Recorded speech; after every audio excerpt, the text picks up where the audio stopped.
Brought to you by WikiVidi Documentaries. Impostor syndrome.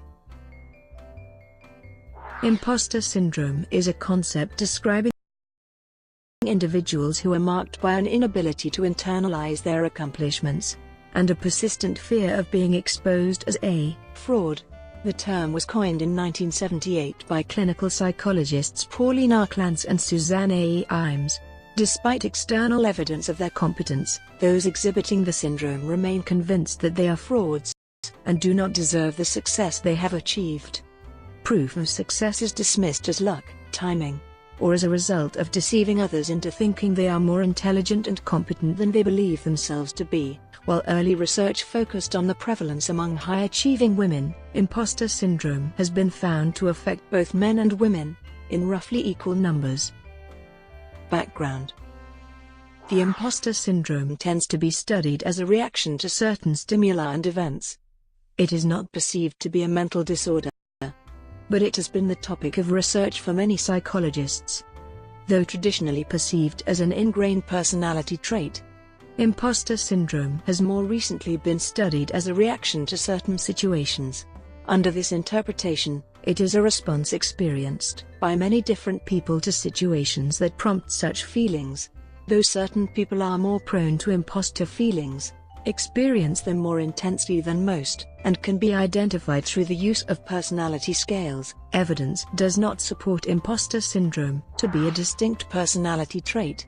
The term imposter syndrome first appeared in an article written by Pauline R, Clance and Suzanne A. Imes, who observed many high-achieving women tended to believe they were not intelligent, and that they were over-evaluated by others. Another framework for understanding imposter syndrome is to rename it imposter experience. In the words of Clance, "If I could do it all over again, I would call it the imposter experience, because it's not a syndrome or a complex or a mental illness. It's something almost everyone experiences."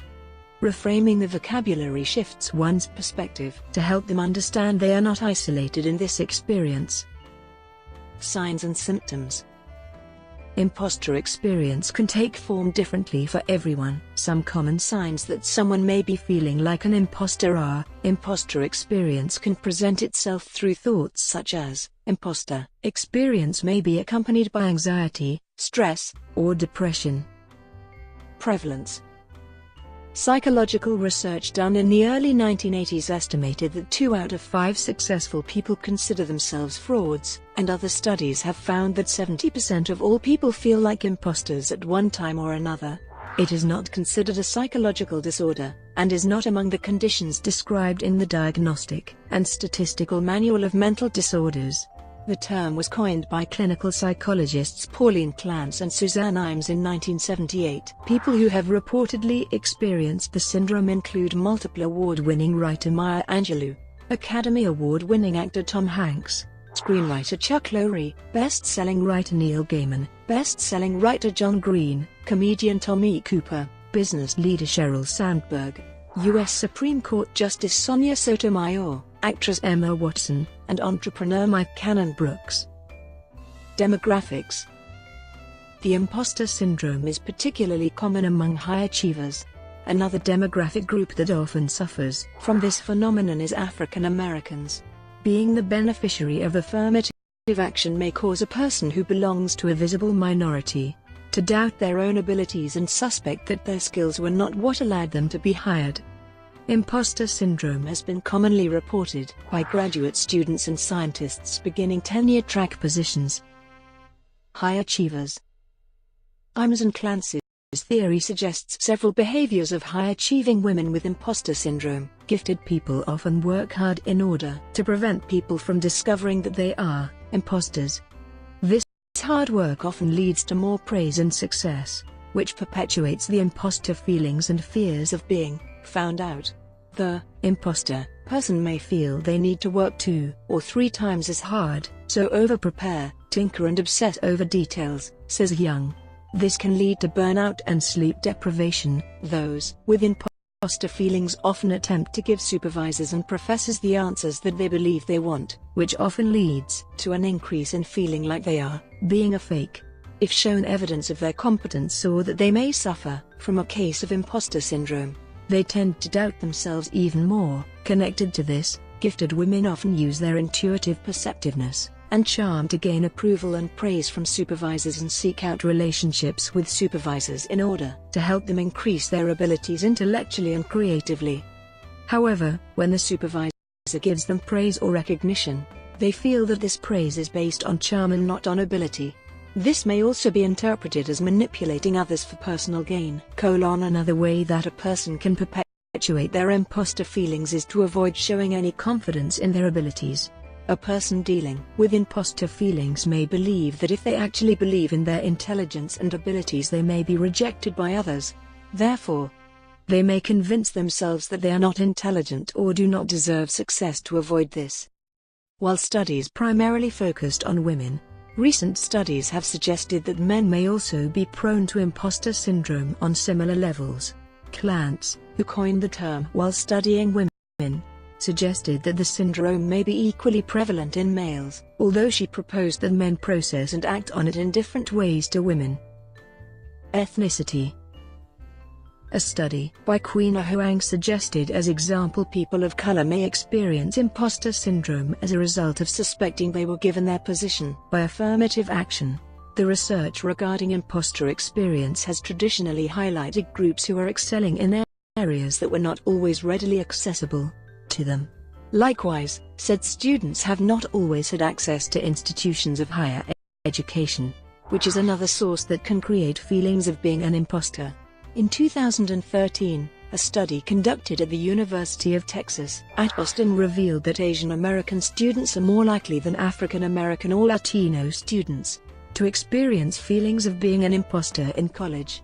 This is potentially dangerous, because correlational analysis showed that imposter feelings amongst underrepresented college students was a strong predictor of mental health issues.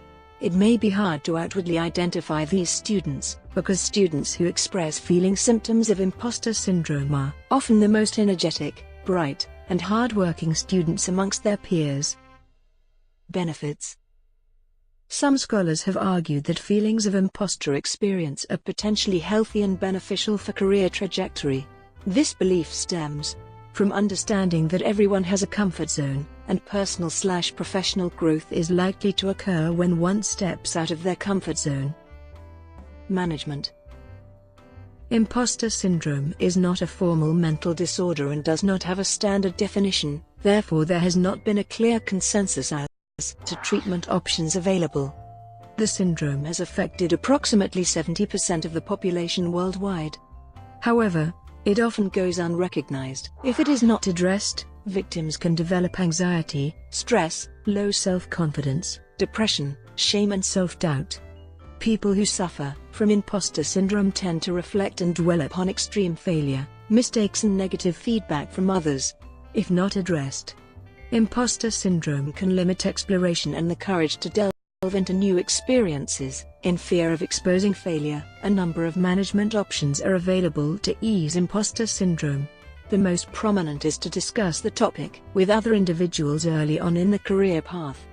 Mentors can discuss experiences where imposter syndrome was prevalent. Most people who experience imposter syndrome are unaware that others feel inadequate as well. Once the situation is addressed, victims no longer feel alone in their negative experience. It is also noted that reflecting upon imposter feelings is key to overcoming this burden. Making a list of accomplishments, positive feedback and success stories will also aid to manage imposter syndrome. Finally, developing a strong support system that provides feedback on performance and has discussions about imposter syndrome on a regular basis is imperative for those experiencing impostership. Therapy. Imposter experience can be addressed with many kinds of psychotherapy. Group psychotherapy is an especially common and effective way of alleviating the imposter experience. Writing therapy allows the person to organize their thoughts in writing. The written record of the person's objective accomplishments can enable the person to associate those accomplishments with reality, rather than simply dismissing the accomplishments internally. The written record can also remind the person of those accomplishments later. By these methods, writing therapy may alleviate the person's sense of inadequacy.